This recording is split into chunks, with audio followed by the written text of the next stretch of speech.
ETF index mutual funds నేర్చుకుని stock మార్కెట్లో రాణించాలనుకుంటున్నారా? వెంటనే ఈ నెంబర్కి కాల్ చేయండి. హాయ్ హలో నమస్తే welcome back to Suman TV. ప్రస్తుతం మనతో పాటు ఉన్నారు అనలిస్ట్ మందడి కృష్ణారెడ్డి గారు. సార్తో మాట్లాడు. నమస్తే సార్. నమస్తే అమ్మా. సార్, ఈ మధ్య కాలంలో భార్యా బాధితులు ఎక్కువైపోయారు.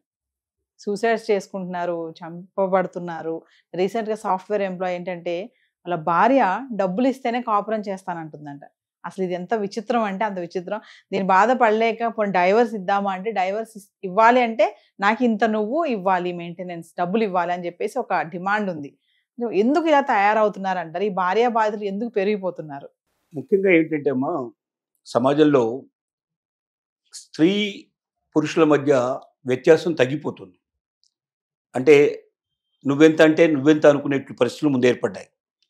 పూర్వకాలంలో పరిస్థితి ఏంటంటే స్త్రీకి విద్య తక్కువ, ఉపాధి అవకాశాలు తక్కువ, ఆర్థిక స్వావలంబన తక్కువ, ఇలాంటివన్నీ తక్కువ ఉండటం వల్ల పురుషుడి ఆధిపత్యంతో అవసరమైతే స్త్రీని బెదిరించో, భయపెట్టో, లేకపోతే తన ఆధిపత్యం చూపించో ఒంటింటికి పరిమితం చేసినంత కాలం పెద్దగా ఈ విషయాలు బయటికి రాలేదు. ఇంకోటి, ఒకసారి పిల్లలు కలగడం మొదలుపెట్టిన తర్వాత పిల్లల కోసం బతకడం మొదలుపెట్టింది. ఇంకా భర్త ఏమైనా కానీ వాడు ఏమైనా చేసుకుని ఎట్టనా పోనీ నా పిల్లల్ని పెంచుకున్నాం, పెద్ద చేసుకొని కన్నబిడ్డల్ని నేను గొప్పవాళ్ళని తయారు చేసుకోవడం కోసం తన జీవితం అంతా పిల్లల కోసం అంకితం అవడం మొదలుపెట్టింది. కానీ రాను రాను ఏమైందంటే వీళ్ళకి ఎడ్యుకేషన్ ఎక్కువైపోయింది, వీళ్ళకి ఉద్యోగ అవకాశాలు ఎక్కువైపోయినాయి, ఉపాధి అవకాశాలు ఎక్కువైపోయినాయి, అన్ని రంగాల్లో ముందుకెళ్ళే అవకాశం ఏర్పడింది. ఎప్పుడైతే స్త్రీ ఒక రకంగా ఆధిపత్య ధోరణికి పొజిషన్ వచ్చిందో వీళ్ళలో కొంతమంది ఏమో దీన్ని బాగా చదువుకున్న వాళ్ళు, శక్తి సామర్థ్యాలు ఉన్నవాళ్ళు ఆలోచించి నాకు భగవంతుడు ఒక గొప్ప అవకాశాన్ని కల్పించాడు కాబట్టి నా జీవితంలో వచ్చే భాగస్వామి కూడా నేను సమానంగా ఉండి అతన్ని కూడా చూస్తూ నేను కూడా ఉండి అతనితో సమానంగా నేను ఎదగాలి అని కోరుకుంది. సమాన గౌరవాన్ని, సమాన ప్రేమను పంచడం మొదలుపెట్టింది. కానీ ఎక్కువ శాతం ఏమయ్యారంటే అన్బ్యాలెన్స్డ్ అయిపోయారు. అంటే ఒకేసారి లాటరీ తగిలినట్టు పరిస్థితి ఏర్పడింది. అంటే అప్పటిదాకా ఒక ఊబిలో ఉండే పరిస్థితి కానీ ఒక ఇంటికే పరిమితం అయ్యే పరిస్థితుల నుంచి ఒక్కసారి ప్రపంచం లోపల ఎక్కడికైతే అక్కడికి వెళ్ళిపోవడం, విదేశాలకు కూడా వెళ్ళిపోవడం, ఒక్కరే ప్రయాణం చేయడం కూడా పరిస్థితి ఏర్పడటం, తను కావాలంటే డబ్బు విషయంలో కానీ మిగతా విషయంలో కానీ తను ఏ నిర్ణయమైనా తీసుకోగలిగే ఒక స్వతంత్రత ఎప్పుడైతే లభించిందో అది చాలామందిలో ఏమైందంటే ఒక అన్బ్యాలెన్స్డ్ అయిపోయి వాళ్ళుగా చెడు వైపు వాళ్ళు ప్రయాణం చేయడం మొదలుపెట్టారు. అంటే మానసికంగా నేను ఏదైనా చేయగలుగుతాను, నా ఇష్టం. ఒకప్పుడు పురుషుడు నా మీద ఆధిపత్యం చేయడం, నేను ఇప్పుడు పురుషుడి మీద ఎందుకు ఆధిపత్యం చేయకూడదు, పురుషుడిని నేను ఎందుకు తక్కువ చేసి చూడకూడదు, పురుషుడు నా కాళ్ళ మీద పడేటట్టుగా నేను ఎందుకు చేసుకోకూడదు, పురుషుడు నా మీద ఆధారపడే పరిస్థితిని ఎందుకు కల్పించకూడదు అన్నటువంటి ఒక ఆధిపత్య ధోరణి పెరిగింది. ఆ పెరిగిన దాని ఫలితమే ఇవాళ ఈ పరిస్థితులు ఏర్పడుతున్నాయి. రెండోది, ఇంట్లో గారభంగా పెంచడం కూడా. చిన్నప్పటి నుంచే మగపిల్లలైనా ఆడపిల్లలైనా ఇద్దరిని సమానంగానే పెంచాలి. ఇద్దరిని కూడా ఏంటంటే కష్టము, కన్నీడు అంటే ఏంటో, బాధ అంటే ఏంటో తెలిసేట్టు చేయాలి. కానీ దురదృష్టవశాత్తు ఏమవుతున్నాయంటే అసలు బాగా డబ్బున్న వాళ్ళు కానీ, ముఖ్యంగా మధ్యతరగతి జీవుల నుంచి పైకి వెళ్తే మీకు ఆడపిల్లనైనా మగపిల్లలైనా పని చేయనీయకుండా ఉంచాలని తల్లి ఎంతసేపు ఆలోచించేదంటే ఎలాగో అత్తారింటికి వెళ్ళిన తర్వాత నీకు తప్పవు కదమ్మా, ఇప్పుడు ఎందుకులే అమ్మా, ఇప్పుడు ఏమి వంట నేర్చుకోకు, ఇప్పుడు నువ్వేమి వేరే కష్టపడకు, చదువుకో అని చెప్పి వాళ్ళు చదువు మీదే ధ్యాస పెట్టే ప్రయత్నం చేస్తున్నారు. అందువల్ల ఏమైందంటే వాళ్ళకి ఒక రకంగా చదివారు, పైకి వచ్చారు, బయటకు వచ్చారు. ఇవాళ మ్యారేజ్ అయింది. ఈ మ్యారేజ్లో కూడా రెండు రకాలు ఉన్నాయి. ఒకటి, తను ఇష్టపడి తను ప్రేమించి పెళ్లి చేసుకునేటువంటి వాళ్ళు కొందరైతే, తల్లిదండ్రుల బలవంతం మీద పెళ్లి అయ్యేటువంటి వాళ్ళు ఉండేవాడు. ఈ తను చూసిన సమాజం లోపల తను చదువుకున్న టైంలో కానీ లేకపోతే ఉద్యోగం చేసే టైంలో కానీ చుట్టూ ఉండేటువంటి వాళ్ళు మగవాళ్ళతో పరిచయాలు పెరగడం, వాళ్ళందరూ ఎలా ఉన్నారో చూడడం, అందులో కొంతమంది తను ఇష్టపడటం కానీ అలాంటివి కానీ చిన్న ప్రేమలు కానీ ఇట్లాంటివన్నీ చాలా జరుగుతాయి. ఇవి సహజంగా జరుగుతాయి. 190 మంది 95 మంది జీవితాల లోపల ఒక స్త్రీ జీవితంలో కొంతమంది పురుషులు కానీ, పురుషుడి జీవితంలో కొంతమంది స్త్రీలు ఒకరో ఇద్దరు ఉండడం అనేది చాలా సహజంగా జరిగే విషయం.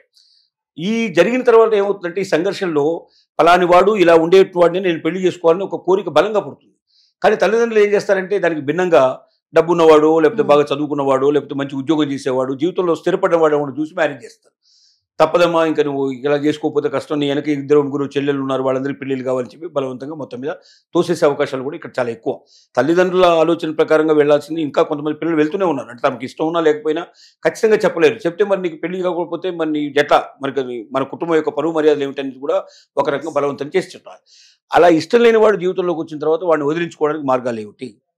ఆ మార్గాల్లోనే ఇలాంటివన్నీ అంచెలంచెలుగా బయటపడుతున్నాయి.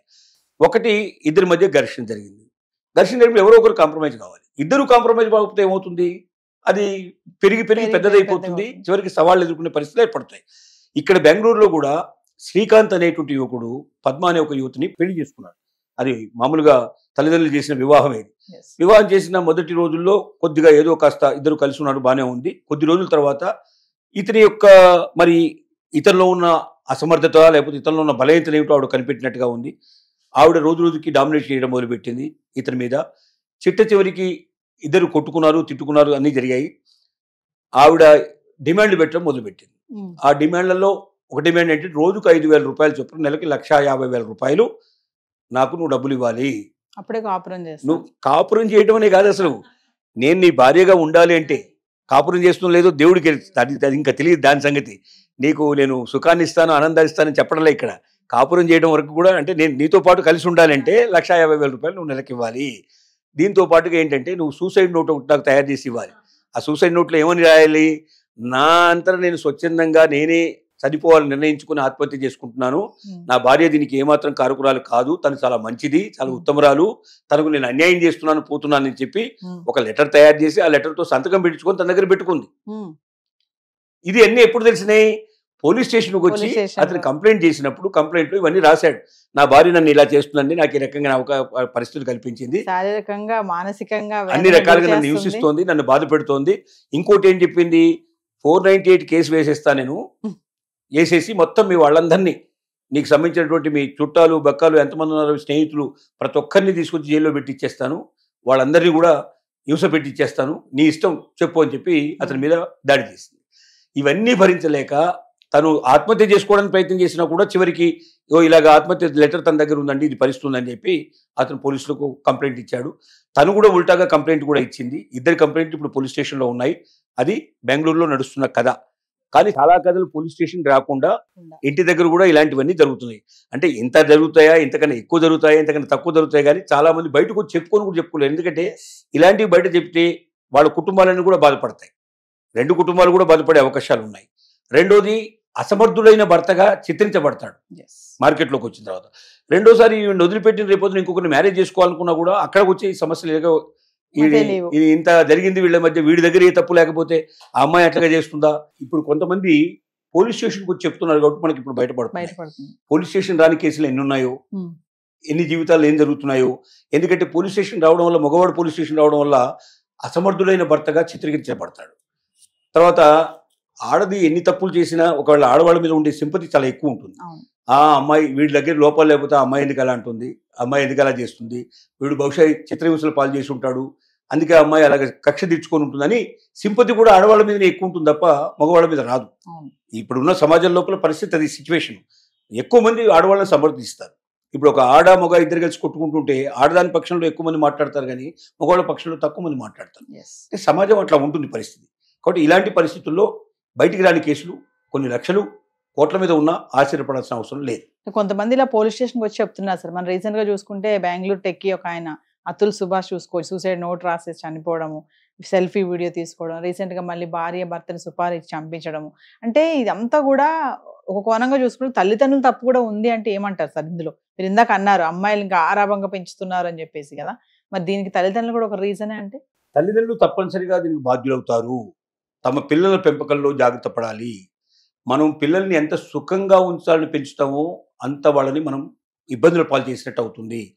సుఖం కాదు, కష్టం వచ్చినప్పుడు, బాధ వచ్చినప్పుడు, కన్నీళ్ళు వచ్చినప్పుడు తట్టుకోవడం ఎట్లాగనేది మనం నేర్పిస్తేనే ఉంటుంది. రెండోది, విచ్చలవిడిగా డబ్బు ఖర్చు పెట్టడం అనేది మొదటి నుంచి నేర్పిస్తే ఆ డబ్బు కోసం వాళ్ళు ఏ పనైనా చేయడానికి సిద్ధపడతారు. ఆ డబ్బు దొరకనప్పుడు డబ్బు కోసం వేరే రకమైన అడవైన దారులు దొక్కడానికి ప్రయత్నం చేస్తారు. రెండోది, ఆడపిల్లను మగపిల్లవాడిని ఇద్దరిని సమానంగా పెంచడం నేర్చుకోవాలి.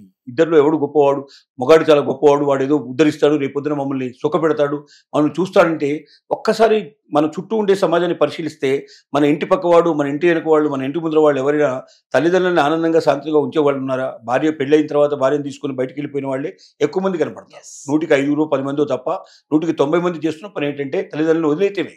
తల్లిదండ్రులకు ఏ రకంగా కూడా సాయంగా నిలబడే పరిస్థితులు కూడా లేదు ఇవాళ. అంటే జీవితం ఒంటరి జీవితానికి అలవాటు పడాల్సిన పరిస్థితి. మనం ఎంతవరకు బాధ్యత అంటే మన పిల్లల్ని ఒక కనీసం మినిమం చదువు వాళ్ళకి వచ్చేట్టుగా, మినిమం సంస్కారం వాళ్ళకి వచ్చేట్టుగా, మినిమంగా వాళ్ళు సమాజంలో నిలబట్టేట్టుగా చేయడం మాత్రమే మన ధర్మం తప్ప వాళ్ళ పై చదువుల కోసం మన ఆస్తులు అమ్మేసుకొని మనం అప్పులు చేసేసి వాళ్ళని ఏదో గొప్పవాళ్ళని చేయాలి, వాళ్ళని ఏ అమెరికానో పంపించాలి, ఏ లండనో పంపించాలి మనం అనుకుంటే చివరికి వాడు లండన్ పోతాడు, మనల్ని మర్చిపోతాడు. అంటే మనకేం ఉండదు చివరికి. మనం ఇక్కడ అడుక్కుంటూ ఉండాల్సిన పరిస్థితి ఏర్పడుతుంది, అడుక్కొని తిని బతకాల్సిన పరిస్థితి ఏర్పడుతుంది. వాడు మాత్రం హాయిగా దజ్జాలు వెలబెట్టే పరిస్థితి ఏర్పడుతుంది. రెండోది, చాలామంది ఏం చేస్తారంటే, మాకు ఒక ఇద్దరు మనకు సేవలు చేయడం కోసం పుట్టినటువంటి వ్యక్తులు ఉన్నారు ఇద్దరు. వీళ్ళు తండ్రి తల్లి ఇద్దరు సేవ చేయడానికే ఉన్నారు. వాళ్ళ పని ఏంటంటే మనకు సేవ చేయడం కోసమే భగవంతుడు వాళ్ళని పుట్టించాడు. అంటే మన సేవకులు వాళ్ళు అనే భావంలో ఉండేవాళ్ళు ఉంటారు. ఆ భావం నుంచి బయటికి తీసుకురావాలి. వాళ్ళ వల్ల మనం పుట్టాము, వాళ్ళ వల్ల మనం పెరిగాము, వాళ్ళ విలువ ఇది. అమ్మ నాన్న లేకపోతే మన జీవితం లేదు, మన బతికే లేదు, మనం అసలు ఈ రోజున ఈ స్థితిలో మనం నిలబడే వాళ్ళం కాదని తెలిసేటట్టుగా వాళ్ళు చేయాలి తప్ప వాళ్ళని మా అతిగారాభం చేత మనం చెడగొట్టుకుంటే కూడా ఈ పరిస్థితులు ఏర్పడతాయి. రెండోది, ఇప్పుడు ఎప్పుడైతే మనం పిల్లల్ని బాగా విపరీతంగా స్వేచ్ఛ ఇచ్చేస్తామో వాళ్ళు మన మీద డామినేట్ చేయడం మొదలు పెడతారు. మన మీద డామినేషన్ ఎప్పుడైతే చేయడం నేర్చుకుంటారో వాళ్ళ భార్యల మీద కానీ భర్తల మీద కానీ వాళ్ళు డామినేట్ చేయడం ప్రారంభిస్తారు. అంటే ఆ డామినేషన్ ఎక్కడి నుంచి వస్తుందంటే మన ఇంటి నుంచే వస్తుంది. ఇంకోటి, మన పెళ్ళమ్మగుళ్ళ మధ్యలో కూడా ఎవరైతే పెద్దవాళ్ళ భార్యాభర్తల మధ్యలో కూడా డామినేషన్స్ నడుస్తుంటాయి ఇక్కడ. అంటే భార్య మీద అరవడం కానీ లేకపోతే భర్త మీద అరవడం కానీ. చాలా మంది బయటకు వచ్చినప్పుడు మా వారు అని చాలా గొప్పగా చెప్తారు. ఇంట్లోకి వచ్చేసరికల్లా వాడిని ముక్కిన పేరులాగా ఉంచేటట్టుగా చేస్తారు, డామినేషన్ చేసేస్తారు. ఈ డామినేషన్ చిన్నప్పటి నుంచి అమ్మాయిలు గమనిస్తూ ఉంటారు. అమ్మాయిలు గమనించి ఏం చేస్తారు, నేను కూడా నా ముగ్గురు మీద డామినేట్ చేయాలి కదా అని అనుకుని వస్తారు. ఇక్కడ వాళ్ళ నాన్నగారి మీద డామినేట్ చేస్తే నాన్నగారు ఏదో మాట్లాడకుండా ఉండి ఏదో పోనీ రాజీ పడే తత్వం ఈయనకు ఉండొచ్చు, కానీ అక్కడ వాడికి రాజీ పడే తత్వం ఉండకపోవచ్చు. అప్పుడేమవుతుంటే ఇద్దరు ఒకరికి కూడా ఎదిరించే పరిస్థితి. కాబట్టి పిల్లల పెంపకంలో చాలా జాగ్రత్త పడాలి. పిల్లల్ని పెంచేటప్పుడు ఎలా అంటే వాళ్ళు దేనికైనా తట్టుకోగలిగే పరిస్థితిలో ఉండాలి. మంచి ఏమిటో మనవతో నేర్పాలి, సమానత్వం అంటే ఏమిటో నేర్పాలి. ఇటువాడు తొందరపడినప్పుడు మనం తొందరపడకూడదు. ఇప్పుడు ఒక వ్యక్తి బాగా ఆవేశంగా ముందుకు వస్తున్నప్పుడు మనం కూడా ఆవేశపడితే ఇద్దరి మధ్య ఆవేశం పెరిగిపోయి అనవసరమైన రాద్ధాంతాలు జరుగుతాయి. అదే వాడు ఆవేశంగా ఉన్నప్పుడు మనం తగ్గి ఉంటాం అనుకోండి, కాసేపు కొంచెం సేపు తగ్గి ఉంటాలో తప్పలేదు. ఆ ఒక్క 2 నిమిషాలు 5 నిమిషాలు మనం ఓపిక పడితే అవతల వాడు ఆవేశం తగ్గిపోతుంది. ఆ తర్వాత నువ్వు తిట్టినా, నువ్వు చెప్పినా, నువ్వు గట్టిగా అరిచినా అవతల వాడు భరిస్తాడు.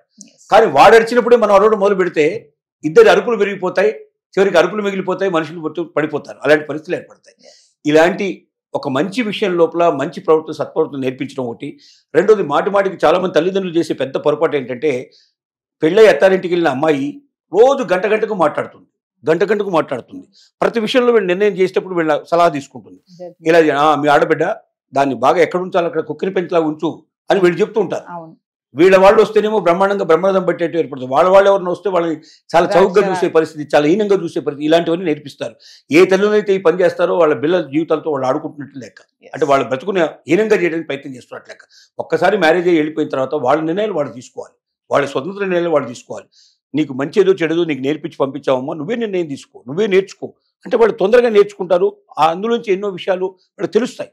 కానీ రోజు నువ్వు ఇక్కడి నుంచి ఫోన్లు చేసి, ఈ సెల్ ఫోన్లు వచ్చిన తర్వాతనే మొబైల్ ఫోన్ల వల్ల కొన్ని మంచి పనులు జరిగి ఉండొచ్చు, కానీ చాలా చెడు జరిగింది. ఎంత చెడు జరిగిందో అంత చెడు జరిగింది అన్ని విషయాల్లో. ఈ ఒక్క దాంట్లోనే కాదు, ప్రతి దాంట్లో చెడు జరిగింది. దీనివల్ల కుటుంబాలు నాశనం అయిపోయినాయి. కుటుంబ కలహాలలో భార్యాభర్తల మధ్య విడాకులు వచ్చే పరిస్థితి ఏర్పడింది, విడిపోయే పరిస్థితులు ఏర్పడ్డాయి.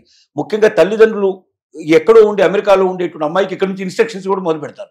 ఆ ఇన్స్ట్రక్షన్స్ ఫలితంగా అక్కడున్న పరిస్థితులు ఏమిటో వీళ్ళు అర్థం చేసుకోరు, దాన్ని పూర్తిగా స్టడీ చేయరు. టక్కున ఏంటంటే, నా బిడ్డ ఎప్పుడు పై స్థాయిలో ఉండాలి, అల్లుడు కింది స్థాయిలో ఉన్నా పర్వాలేదు, అల్లుడు కుటుంబం పాడైపోయినా పర్లేదు అని ఇలాంటి కొన్ని రకమైన చెత్త ఆలోచన చేయడం వల్ల వాళ్ళ కుటుంబాలతో ఆడుకుంటుంది ఎవరంటే పేరెంట్స్. కాబట్టి పేరెంట్స్లో మార్పు రానంత కాలం పిల్లల్లో మార్పు రావడం చాలా కష్టం. కాబట్టి ఇప్పటికైనా కళ్ళు తెరిచి పెంచేటప్పటి నుంచే పేరెంట్స్ చాలా జాగ్రత్త తీసుకోవాలి. పెరిగిన తర్వాత కూడా ఒకసారి వాడికి స్వతంత్ర జీవితం ఇచ్చిన తర్వాత వాళ్ళ జీవితంలోకి మనం అనవసరంగా కలగజేసుకుని ప్రయత్నం చేయడం అనేది కరెక్ట్ కాదు. వాళ్ళు అడిగినప్పుడు ఎప్పుడో ఒకసారి ఏదైనా పెద్ద విషయాల్లో మేజర్ డెసిషన్స్లో ఏమైనా అడిగినప్పుడు మనం సలహాలు ఇవ్వచ్చు, కానీ ప్రతిరోజు వాళ్ళకి ఇక్కడ కూర్చొని సలహాలు ఇచ్చుకుంటూ వాళ్ళ జీవితాలను నాశనం చేసే ప్రయత్నం. ఇంకోటి ముఖ్యంగా టీవీ సీరియల్స్ కూడా దాని మీద చాలా ప్రధానమైన పాత్ర వహిస్తున్నాయి. ప్రతి సీరియల్ లోపల లేడీ విలన్స్ ఎలా తయారు చేయాలి, ఎలాగా డామినేట్ చేయాలి, ఎలాగ చంపాలి అవతల వాడిని, ఏ రకంగా చంపొచ్చు, చంపడంలో మార్గాలు ఏమిటో, పద్ధతులు ఏమిటో, ఇలాంటివన్నీ రోజు పొద్దు నుంచి రాత్రి దాకా చూసిన తర్వాత మనుషులు చెడు ఆలోచనలు వస్తాయి, చెడు భావాలు వస్తాయి, కానీ నైతికమైనటువంటి భావతలు రారు, వాళ్ళు మంచి వైపు ప్రయాణం చేయరు.